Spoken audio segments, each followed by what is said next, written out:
নমস্কার বন্ধুরা, লোভনীয় চ্যানেলে সবাইকে স্বাগত জানিয়ে শুরু করছি আজকের রেসিপি। আজকের রেসিপি হলো আলুর দম। ঠাকুমা দিদিমারা যেইভাবে আলুর দম বানাতো ঠিক সেইভাবে আজকের আলুর দমটা বানাচ্ছি। আলুর দমে পুরোপুরি বাঙালিয়ানায় ভরপুর থাকবে।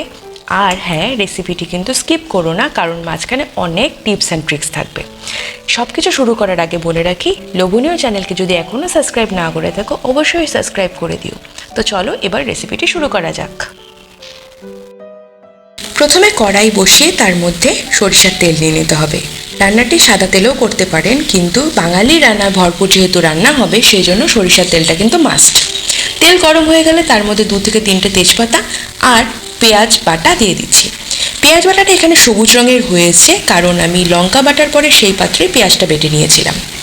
এরপরে খুব ভালো করে পেঁয়াজ আর তেজপাতাকে নেড়ে চেড়ে নিতে হবে।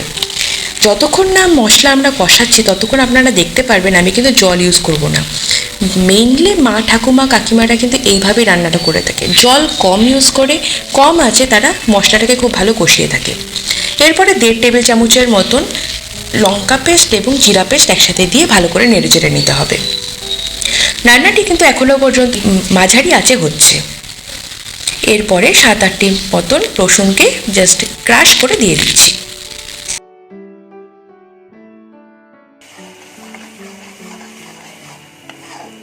মশলাটি অনেকটা ভাজা হয়ে গিয়েছে, দেখতে পাচ্ছেন এখানে কিন্তু তেল অনেকটা ছেড়ে দিয়েছে। মশলা তেল ছেড়ে দিলে বুঝতে পারবে মশলার কাঁচা গন্ধটা চলে গেছে।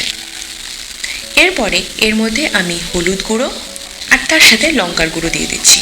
লঙ্কার গুঁড়োটা পুরোপুরি অপশনাল, এটা আমি কাশ্মীরি লঙ্কার গুঁড়ো ইউজ করেছি কালারের জন্য। অনেকে পছন্দ না করলে না দিলেও পারেন। এবার একটুখানি আমি এর মধ্যে ধনিয়ার গুঁড়ো ইউজ করছি। ক্রমাগত যদি নাড়া না হয় তাহলে কিন্তু মশলা নিচে লেগে যাবে, সেই জন্য রান্নাটি কিন্তু পাশে থেকে করতে হবে। এখানে দেখতে পাচ্ছেন মশলা কিন্তু ভালো মতন কষে গেছে। এরপরে আগে থেকে সিদ্ধ করে রাখা 500 গ্রাম আলু, ছোট আলু, সেগুলো নিয়ে এবার এর মধ্যে দিয়ে ভালো করে মশলার সাথে লাগিয়ে নিতে হবে। আলু সিদ্ধের সময় আমি বেশি করে লবণ দিয়ে আলুটা সিদ্ধ করেছিলাম, তাতে আলুর ভেতরেও কিন্তু লবণ পৌঁছে গেছে। এখনো পর্যন্ত কিন্তু আমি রান্নাতে কোনো লবণ ইউজ করিনি। এইবার আমি যতটুকু লবণ রান্নাতে দরকার ততটা দিয়ে দিচ্ছি। আলুর মধ্যে আগের থেকেই লবণ কিন্তু ঢুকে গিয়েছে।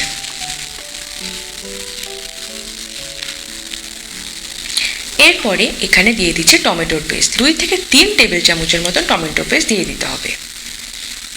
আবার ভালো করে নাড়াচাড়া করে নিতে হবে।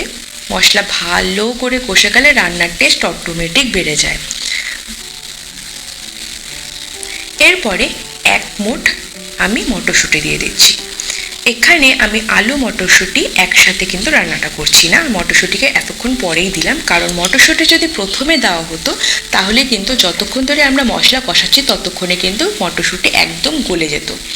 এরপরে আমি স্বাদ অনুসারে একটু চিনি দিয়ে দিচ্ছি। চিনিটা পুরোপুরি অপশনাল, কিন্তু আমার কাকিমা ঠাকুমা জেঠিমা এদেরকে দেখেছি তারা যে কোনো রান্নায় একটু চিনি দিয়ে থাকে। চিনি দিলে রান্নার টেস্টও বাড়ে আর কালারটা খুব সুন্দর হয়। এরপরে যতটুকু গ্রেভি আমার দরকার ততটুকু অনুযায়ী আমি এর মধ্যে জল দিয়ে দিচ্ছি। আলু যেহেতু প্রথম থেকে সিদ্ধ হওয়া আছে সেই জন্য খুব বেশি জলের কিন্তু প্রয়োজন নেই। জল দিয়ে এরপরে ভালো করে নাড়াচাড়া করে ঢেকে দিতে হবে। এই আলুর দম লুচি, ফ্রাইড রাইস, ভাত সব কিছুর সাথে খুব ভালো লাগে। বাঙালি রান্নাগুলোর মধ্যে কিন্তু এরকম একটা আলাদা ব্যাপার থাকে যেগুলো সব কিছুর সাথে যায়। ঠিক বললাম না? এখানে দেখো আমার কিন্তু মশলা কিন্তু রেডি, সব কিছু রেডি, মানে আমার রান্না কিন্তু এখানে পুরোপুরি রেডি। দেখেই বোঝা যাচ্ছে রান্নাটা খুব ভালো হয়েছে। এরপরে আমি এখানে 1/2 টিস্পুনের মতন ঘি দিয়ে দিচ্ছি। যা সুন্দর গন্ধ বেরাচ্ছে, না করলে বিশ্বাস হবে না। অসাধারণ একটা গন্ধ বেরাচ্ছে আর মনে হচ্ছে রান্নাটা কত তাড়াতাড়ি হবে, কত তাড়াতাড়ি খাবো। এইভাবে তোমরাও বানিয়ে নিও আলুর দম। আর আমাদের রান্না যদি ভালো লেগে থাকে প্লিজ সাবস্ক্রাইব করে দিও। বাই।